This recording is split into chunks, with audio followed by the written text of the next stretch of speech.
first one we'd like to talk about is, I think now we can finally put the argument to rest. DFM clearly continue to prove to be the strongest Japanese team, really turning around a new leaf as they continue to stay alive. They're still in the tournament.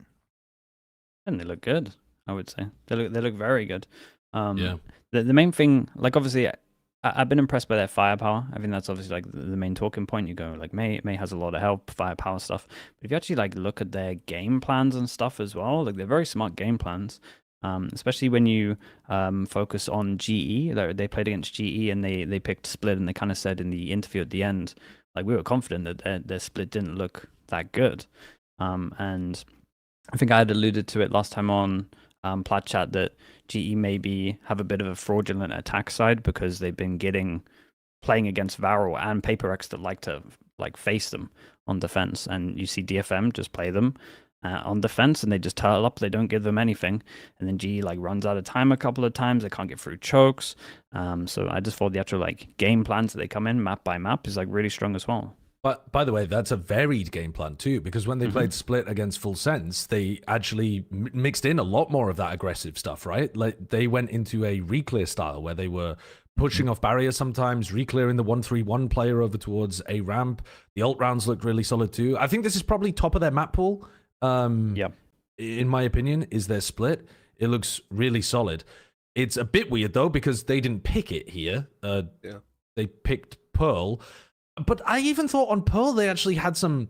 They were getting hard outskilled in the game on Pearl, in my opinion. Like that was one of those where May wasn't really activating and Full Sense got to rely on just being, I guess, better players in terms of their mechanics. Sure. Would be the nicest way of putting it. But I still thought that DFM, halfway through the game on their attack side, realized we are losing every single one of these post plants. We just got to start putting smokes down on the site and taking timings through them. They're still coming up with ideas to be able to... What do you do against an opponent that is shooting you in the head all the time? You try to find timings on them and you rat around inside the smokes, and you like... Yatsuka was taking these like aggro flash timings back into the post plants. They weren't just sitting back and taking aim duels. So yeah, I've been impressed. I think they're looking good. Smart team. Well, yeah, I think that's a big thing. And I think in the game against Full Sense, you would have thought that, like if you were coming up with the narrative for that game, or certainly of old DFM games, you would have said that the firepower would be a problem, right? That they are just going to get out aimed here, and like you're kind of talking to Josh, like initially that was kind of the problem. I just thought Full Sense, the way that they played their defense sides was like kind of.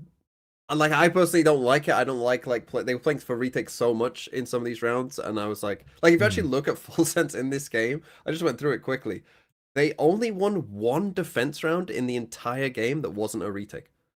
It's because they 4-1 stack so much as well, though, I think. Yeah. And it's just, it is very readable. Yeah, I found that crazy, but I thought that DFM, like the fact that DFM, can win this game and particularly Yatsuga in this game, had a very good game. What did he end up going? Plus 21. Like the fact that like May does have help, because like last year they would have got out aimed and they would have just lost even if they did have better game plans and even if Full Sense were doing other stuff. The fact that they can now do this, and I think DFM this whole tournament like haven't done anything like. We've seen some, teams do crazy stuff. We've seen some teams be like very, very kind of, off on their own directions and finding success with it at times as well. They aren't like playing any comps that I think you go like, oh wow, they've completely, reinvented the game here, or they're not even like doing a lot of like crazy waylay stuff that maybe we haven't necessarily seen before either. They're just like very solid, and I feel like they're like a perfect litmus test. Now maybe I'm underrating them there, because obviously they're not actually that far away from making it to Santiago either. So maybe I've underrated them in terms of they're more than a litmus test for teams, because they're being what I would consider a fairly decent team in Full Sense here, pretty comfortably in the end. But I think that's somewhat fair though, because I think Pacific at the moment is a region defined by some of the favorites not playing up to expectation. And so being the litmus test right now means that you are holding them to account.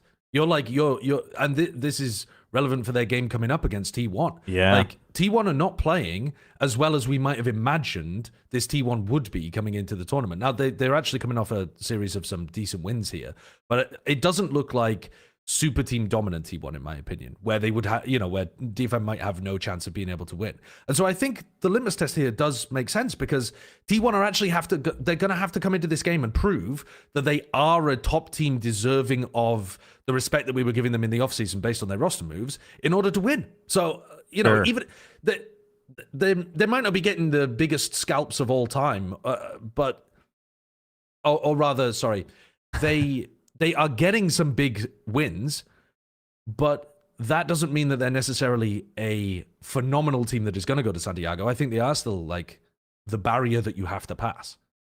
Right. Yeah. So would you guys say that DFM looks like they're also improving throughout the tournament, or is this just kind of like okay, now that we've seen the results, they seem to be kind of that gatekeeper team for the top 4, top 3 barrier? I mean, they're definitely improving. Like they're definitely improving. I think it's just the main thing is kind of what we said earlier, like the flexibility. So it's like a little, they change their style up quite a lot, and I think that's maybe sometimes hard to tell if they are improving because obviously you can't, if they look completely different week by week, game by game, it's hard to be like it's maybe just game plans that suit them a little better. But I think we're at least thinking they are because we're getting the confidence in them by watching them. Because first time I watch, I go, firepower, man, this is awesome. Now I'm like, oh, this is a smart team. I think they've got one of the best split. Dude, this was mad that he went so cool. that he went for the fake. Yeah. It was sick. I like, I mean, this is a good example. I like the confidence on this team as well. That they're confident guys, and they are big outlaw believers. They're very good at snowballing at the moment as well, which a lot of teams, I mean, some teams aren't, but a lot of teams are as well. So good. All right.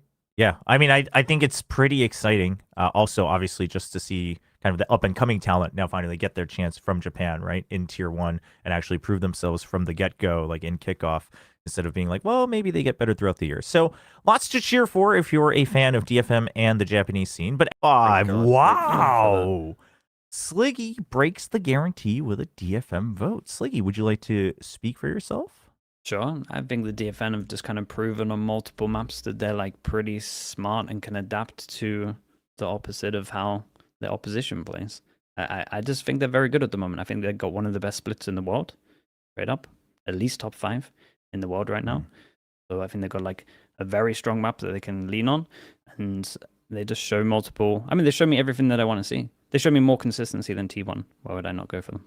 It's so funny. We've actually just done the fucking opposite. I was thinking about this pick. Like, I picked T1, and I was thinking at the start of the show, why did I pick T1? I think in fact, if you could swap me to DFM, Kurt, because I actually DFM are the better team right now. Yeah, the reason I went for the go opposite on, logic. Faith, man. Well, yeah, no, it is. It's Faith. It's literally I've yoinked Sliggy's shit for Paper X, and I'm just thinking because.